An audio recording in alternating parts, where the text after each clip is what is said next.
You're listening to HQ Now here on 106.9 Tune FM. We've got a UNE student with us in the studio today who's doing something pretty interesting and out there.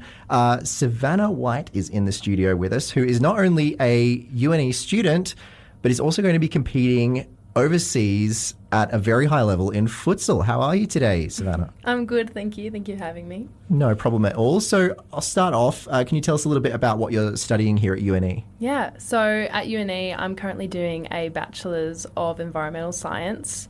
I'm an on-campus student, so I live on campus, which is really cool. So yeah. Very nice. And what kind of stage are you up to in that degree? Yeah, I'm in my third year.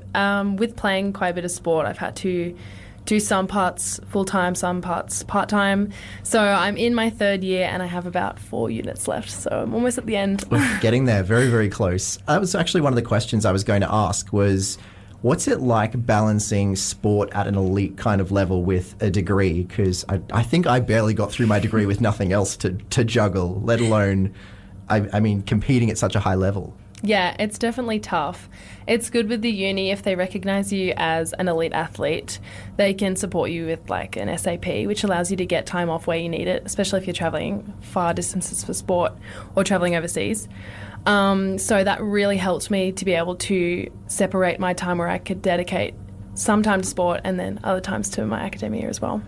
So does it end up being kind of you just crammed out all the time with both training and study at the same time, or do you tend to take, long periods where you're just focusing on sport and then back to the study?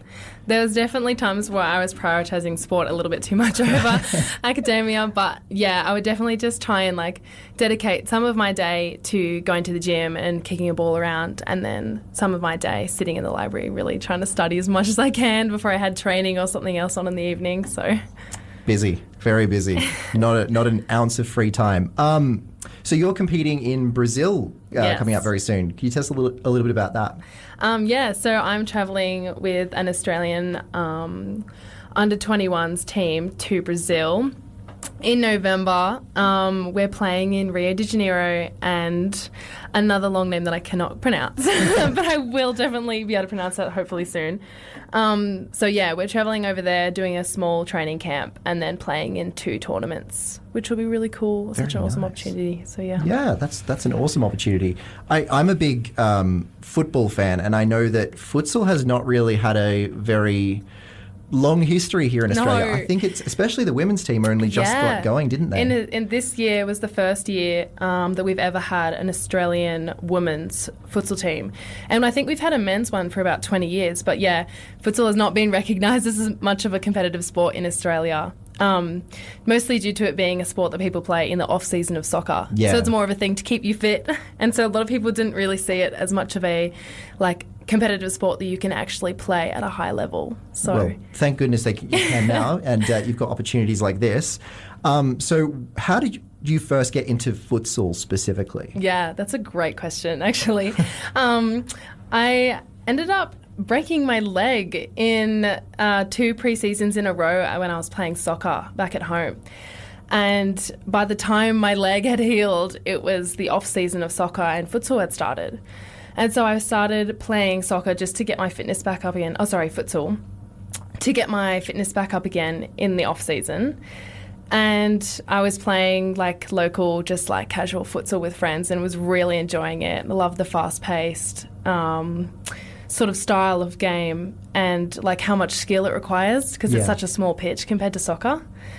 And from there, my team actually got asked to come trial for the New South Wales side to play in Sydney at the end of the year for Nationals.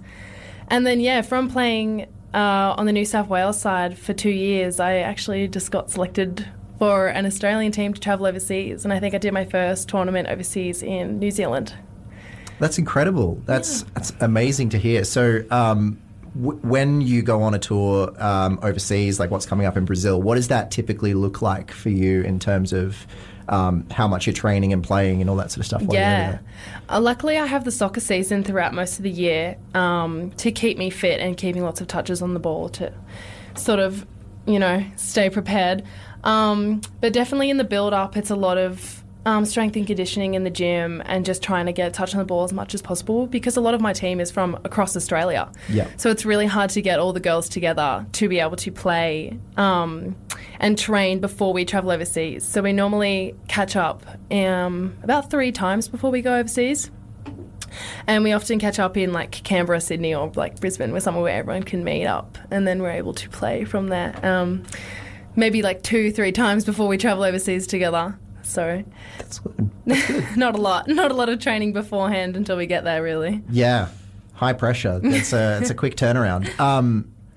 Bit of a high pressure question for you. What's one piece of advice you could give to any student who's studying and trying to balance that with something else, whether that's sport, maybe even not sport at that elite of a level, but just having other commitments, other passions? How do you keep it up? I would say organisation is the main thing that you need to have, because it's really important to be able to stay up to date with your like academia and really getting assignments in on time. And so I think being able to organise your day where you are using the most of your time to be able to get some study done in the morning or the evening and still be able to, go to the gym or go play sport or commit to a soccer team or something like that you're doing. So I think organisation for me personally is what helped me be able to structure my time to get the most out of it each day. Do you have a specific app that you use or something, or are you all pen and paper? I think I'm pen and paper. Like, I would love to have a magical app that did it, but I haven't found one yet that works well enough for me, but maybe I'll look into that, I guess. That's fair. I know a lot of people are pen and paper. And pen and paper works best. Yeah. I need to be able to visually see it on a big piece of paper. Yeah, absolutely. So where to from here for you? In terms of... Just what's the plan? What's the plan? Well, currently, just a lot of prep for Brazil, leaving in about 3 weeks, so pretty stressed. Currently studying over Tri-3 as well, so I'm trying to get a lot of the unit that I'm doing done, so a lot of days in the library, and then trying to train Yep. to stay fit and strong before I travel.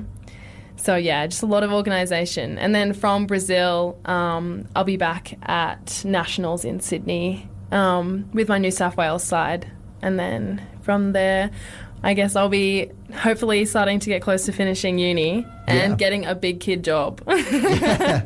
Do you know what kind of big kid job you'll be looking for? I'm not too sure yet. With environmental science, I've found that there's actually quite a lot of opportunities. Like you can go anything from like national parks to doing your own research and like water and soil and rehabilitation, mining rehabilitation is really big right now. So there's like lots of opportunities. And personally, I'm not too fast, which I'm really happy about. Like I'm happy that I'm just leaving everything open to be able to see what kind of comes my way, hopefully. And take anything on board at this point. So I'm really excited for the future, for sure. Well, we're very excited for you. Best of luck in Brazil. And thank you so much for coming in and speaking to us. It's always great to hear from UNE students who are doing amazing and interesting things in all sorts of different fields. No worries. Thank you for having me.